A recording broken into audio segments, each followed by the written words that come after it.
सो literature review क्या होता है? लिटरेचर रिव्यू मीन्स आपके टॉपिक से रिलेटेड जो भी एग्जिस्टिंग रिसर्च है, बुक्स है, जर्नल है या रिसर्च आर्टिकल्स हैं, उन्हें रिव्यू करना लिटरेचर रिव्यू कहलाता है। ओके, मीन्स आपका जो टॉपिक है उसके ऊपर अभी तक जो रिसर्च हुई है, पास्ट में जितनी भी रिसर्च हुई है, मतलब आपके एक टॉपिक से रिलेटेड उन्होंने किस किस वेरिएबल को ऐड करके, किस किस एंगल में उसको ट्विस्ट करके उसके ऊपर जो रिसर्च की गई है, जो रिसर्च पेपर्स हैं, जब आप उन्हें रिव्यू करते हो, ओके, जब आप उन्हें पढ़ते हो, उन्हें एक शॉर्टेस्ट वे में उन्हें समराइज करके जब आप लिखते हो, तो उसे लिटरेचर रिव्यू कहते हैं।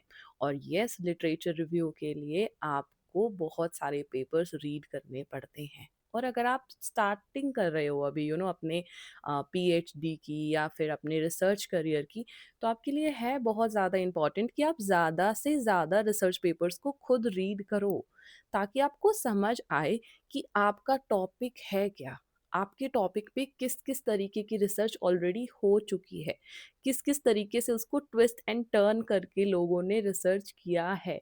आप उस पर्टिकुलर टॉपिक में क्या नए तरीके से कौन से नए वेरिएबल्स को ऐड करके रिसर्च कर सकते हो, ये आपको पता चलेगा अगर आप खुद रीड करते हो तो। ओके, नॉर्मल सी बात है, अगर आपने अब तक एग्जिस्टिंग रिसर्च को पढ़ा है तो आपको पता चलेगा कि कौन कौन सी ऐसी चीज़ें हैं जो अब तक नहीं हुई हैं। हो सकता है आपको कोई एक अच्छा आइडिया आए कि आप इस पर्टिकुलर टॉपिक में वो वाला वेरिएबल ऐड करोगे तो शायद कुछ नया होगा।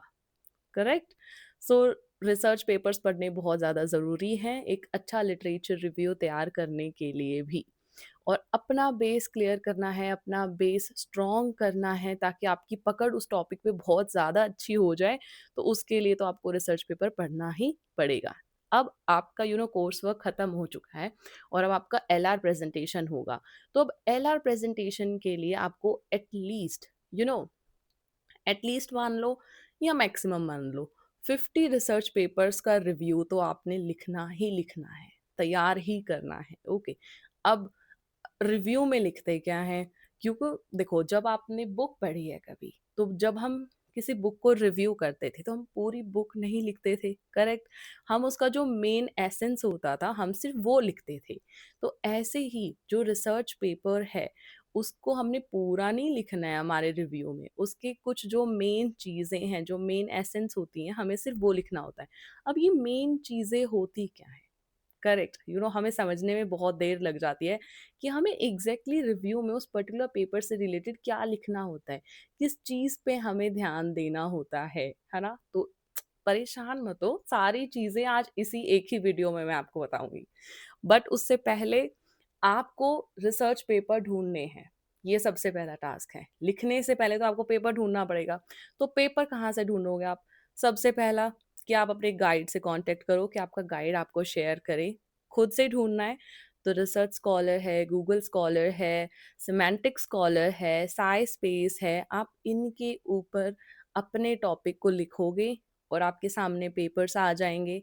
फिर आप उन्हें रीड करना स्टार्ट करना। ओके, जैसे आप फर्स्ट पेपर आप रीड करोगे तो आप देखोगे कि पेपर रीड करते टाइम वहाँ पे कुछ कीवर्ड्स आपको गिवन है।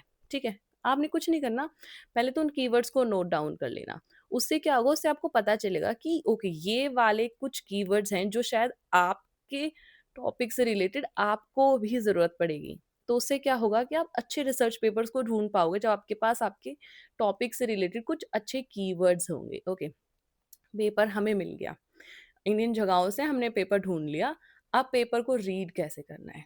सबसे पहले हम एब्स्ट्रैक्ट को रीड करेंगे, क्योंकि एब्स्ट्रैक्ट में पूरे पेपर की एक शॉर्ट समरी गिवन होती है। उसके अंदर हमें सब कुछ पता चल जाता है कि हमारे पेपर का ऑब्जेक्टिव क्या है, हमारी मेथडोलॉजी क्या है, हमने डेटा कहाँ से कलेक्ट किया है, किस किस तरीके से उसको एनालाइज किया है और हमारी फाइंडिंग्स क्या थी।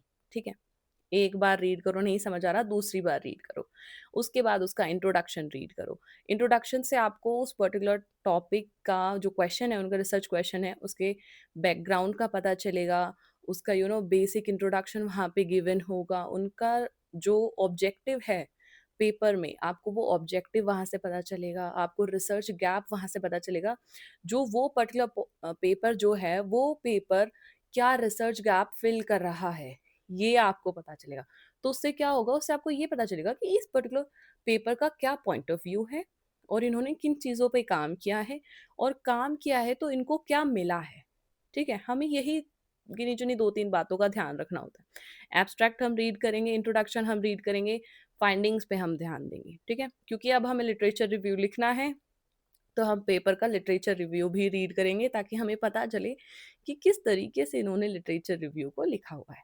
रिसर्च पेपर में बेसिकली क्या होता है, बहुत ही शॉर्ट फॉर्म में लिटरेचर रिव्यू लिखा होता है डिफरेंट डिफरेंट रिसर्च पेपर से रिलेटेड। लेकिन पीएचडी की जो थीसिस होती है उसमें हम थोड़ा सा यू you नो बड़ा करके चीज़ों को लिखते हैं, क्योंकि उसके अंदर हम ज़्यादा चीज़ों को मेंशन करते हैं। स्टार्ट करेंगे हम ऑथर्स नेम के साथ, उसके बाद टाइटल, फिर ऑब्जेक्टिव कि उस पर्टिकुलर पेपर का क्या ऑब्जेक्टिव है, पीरियड कि वो जो रिसर्च हुई है किस टाइम पीरियड के अंदर हुई है। हो सकता है कि वो सेकेंडरी डेटा पे आपकी रिसर्च हुई है, तो वो आपकी 2000 से लेके 2012 तक हुई है या 2025 तक हुई है। तो जो भी आप रिसर्च पेपर रीड कर रहे हो उसका जो टाइम पीरियड है वो आपने मेंशन करना है। उसके बाद डेटा, अगेन जैसे मैंने बताया अभी कि सेकेंडरी डेटा पे हो तो सेकेंडरी डेटा पे है, प्राइमरी डेटा लिया है तो प्राइमरी डेटा को मेंशन करेंगे, उनकी मेथोडोलॉजी, उनके रिजल्ट्स एंड फाइंडिंग्स की उनके क्या रिजल्ट्स आए उन्हें, उसके बाद रिसर्च गैप जो आपने फाइंड किया है उस पेपर को रीड करके।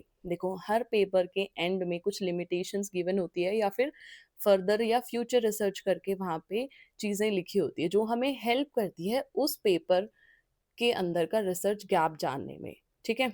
उसके बाद उसी पेपर को आपने एपीए स्टाइल में साइट करना है। ओके, सो ये चीज़ है जो आपने अपने लिटरेचर रिव्यू में, यानी कि पीएचडी के लिटरेचर रिव्यू में इस तरीके से चीज़ों को मेंशन करना है।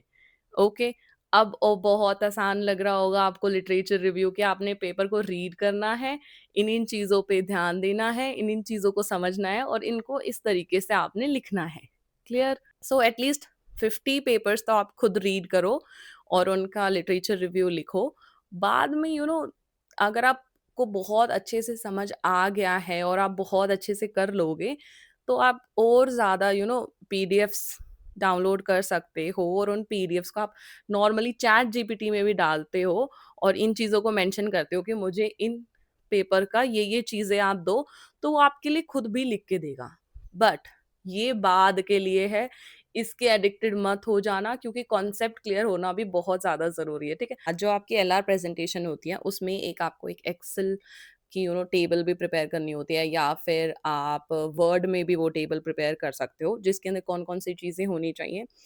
देखो, सबसे पहले आपका टाइटल, ऑथर, किस जर्नल में वो पेपर प्रेज़ेंट किया गया है, उसके बाद डिस्क्रिप्शन मतलब कि वो पेपर किस चीज़ से रिलेटेड है। उसके बाद अवेलेबल एट मतलब उसका डीओआई, उसके बाद रिसर्च मेथोडोलॉजी जो उस पर्टिकुलर पेपर में रिसर्च मेथोडोलॉजी यूज़ हुई है, उसके बाद थ्योरीज़ कि उन पेपर्स में क्या थ्योरी यूज़ की गई है, रिसर्च गैप जो आपने फाइंड किया है और रिसर्च फाइंडिंग्स कि उस पर्टिकुलर पेपर की क्या रिजल्ट एंड फाइंडिंग्स रही हैं, ठीक है? तो एक तो आप वर्ड डॉक्यूमेंट बनाते हो जिसके अंदर आपकी वो सारे पॉइंट्स की वो एक पैराग्राफ में डिटेल होती है। ऐसे ही एक तरफ टेबल भी प्रिपेयर होती है जिसके अंदर इस तरीके से वो टेबल होती है जो पॉइंट्स मैंने आपको बताए, और फिर नीचे आपको सीरियल नंबर 1 मतलब फर्स्ट रिसर्च पेपर के बारे में, फिर सीरियल नंबर 2 मतलब सेकंड रिसर्च पेपर के बारे में, इस तरीके से आपको पूरी टेबल प्रिपेयर करनी पड़ती है। ठीक है? So I hope this is helpful for you. If you have still any doubt, any query, uh, comment down below. I'm here to help you. Thank you very much, and please subscribe my channel too. Thank you.